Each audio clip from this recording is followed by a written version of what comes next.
Ce n'était pas un coup d'État, mais plutôt un coup de liberté. C'est par ces mots que le président de transition du Gabon, Brice Clotaire Oligui Nguema, a clôturé le premier forum économique Gabon-France tenu ce mercredi au Salon Hoche de Paris. Devant les entrepreneurs français, le dirigeant gabonais est venu présenter sa vision d'un Gabon nouveau. Un Gabon qui aspire à redynamiser son partenariat avec les autorités françaises. Pour tisser de nouveaux liens, le président de transition n'a pas manqué d'énumérer les mesures mises en place pour attirer les investisseurs, notamment sur le plan juridique.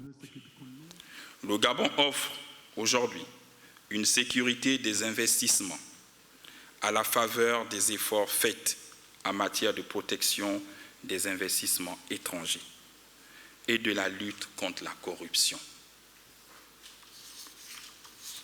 À cet égard, nous œuvrons sans cesse à l'amélioration de l'environnement des affaires grâce à l'ANPI Gabon, véritable outil d'accompagnement digitalisé des investisseurs. Dans le même élan, les zones économiques à régime privilégié ont été érigées, en plus d'un cadre spécifique pour développer des partenariats publics-privés. Au-delà du volet économique, ce forum avait aussi une forte portée symbolique. La délégation gabonaise tenait à rassurer les investisseurs dans un contexte où la France est vivement décriée par certains régimes militaires.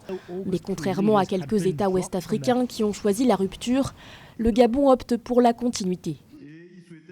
Aujourd'hui, il y a des entreprises françaises qui sont installées au Gabon depuis longtemps et il s'agit pour nous aujourd'hui de conserver ces partenariats mais en les améliorant pour entrer dans de véritables partenariats gagnant-gagnant. On a besoin d'entreprises, on a besoin d'investisseurs du monde entier. Pourquoi on exclurait les Français, par exemple? Ils sont des investisseurs et ils connaissent déjà mieux notre pays que les autres. Nous partageons la même langue, nous avons une histoire commune. Certes, elle est entachée de la colonisation, mais il y a eu les indépendances et nous sommes aujourd'hui à même de construire des partenariats gagnant-gagnant, non seulement avec la France, mais avec le reste des pays du monde. Le premier forum Gabon-France s'est soldé par la signature de plusieurs accords pour un montant chiffré à plus de 739 milliards de francs CFA. Une enveloppe qui permettra de financer en partie le plan national de développement de transition. Un plan axé sur 6 points pour une gouvernance plus saine et une activité économique résiliente.